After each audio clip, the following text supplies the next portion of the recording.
আধুনিক ফুটবলের জন্য নেদারল্যান্ডসের চেয়ে বেশি অবদান হয়তো কারোই নেই। 70 দশকে টোটাল ফুটবল থেকে শুরু করে positioning play, diamond shape, 4-3-3 formation ব্যবহার সবগুলোরই পথ প্রদর্শক ছিল নেদারল্যান্ডস। কিন্তু এখন পর্যন্ত একাধিকবার ফাইনালে উঠলেও বিশ্বকাপ জয়ের সুযোগ হয়নি ডাচদের। তবে এবার ঘটছে ভিন্ন কিছু। 2026 বিশ্বকাপ জয়ের সকল রসদই রয়েছে ডাচদের।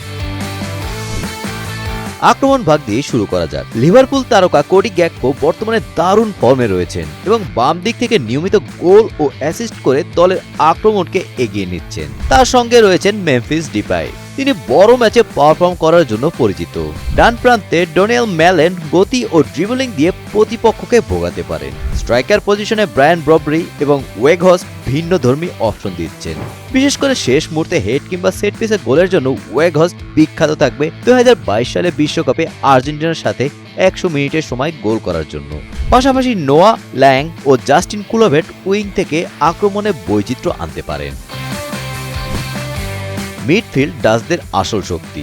ফ্র্যাঙ্কি ডিয়ং দলের মস্তিষ্ক, যিনি বল কন্ট্রোল ও গেম টেম্পো ঠিক রাখেন। তার সঙ্গে টিয়ানি রেইন্ডার্স ও রায়ান গ্রেভেনবার্চ মাঝমাঠে শক্তি ও গতিশীলতা যোগ করেন। আক্রমণ ভাগে সৃজনশীলতার দায়িত্বে থাকবেন টিয়ন কুক মাইনার্স। ডিফেন্সিভ কাভার দিতে জার্ডি স্কাউটেন গুরুত্বপূর্ণ ভূমিকা পালন করবেন।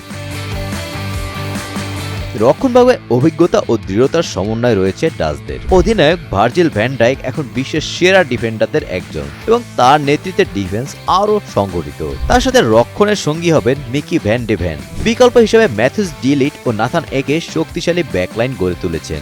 রাইট ব্যাকে ডেনজেল ডামফ্রিস ও জেরেমি ফ্রিম্পং আক্রমণে বাড়তি গতি যোগ করেন, আর লেফট ব্যাকে জোরেল হ্যাটো সেই সাথে নাথান একেও রয়েছেন বিকল্প হিসেবে। গোলবারের নিচে বার্ট ভারব্রুগেন এই মুহূর্তে প্রথম পছন্দ। তার সাথে মার্ক ফ্লেকেন ও জাস্টিন বিলো ডেপথ নিশ্চিত করছেন। রোনাল্ড কোম্যানের অধীনে নেদারল্যান্ডস ন্যাশনাল ফুটবল টিমের গেম প্ল্যান মূলত ব্যালেন্স, ফ্লেক্সিবিলিটি ও স্ট্রাকচার আক্রমণের উপর ভিত্তি করে। তিনি এমন এক সিস্টেম গড়ে তুলতে চান যেখানে ডিফেন্স থেকে বিল্ড আপ শুরু করে দ্রুত আক্রমণে যাওয়া যায়। চিরচেনা ডাচদের 4-3-3 ফরমেশন তিনি ব্যবহার করেন, তবে 3 সেন্টার ব্যাকের মাধ্যমে 3-5-2 ফরমেশনও তিনি গেম প্ল্যান সাজান। সব মিলিয়ে স্কোয়াড ডেপথ, ফর্ম ও ট্যাকটিক্যাল ফ্লেক্সিবিলিটির কারণে নেদারল্যান্ডস এবার বিশ্বকাপের অন্যতম ফেভারিট হিসেবে বিবেচিত হচ্ছে। এখন দেখার বিষয় এই শক্তিশালী দলটি কি শেষ পর্যন্ত সেই বহু প্রতীক্ষিত বিশ্বকাপ ট্রফি ঘরে তুলতে পারবে। Golam Rabbani, Times today.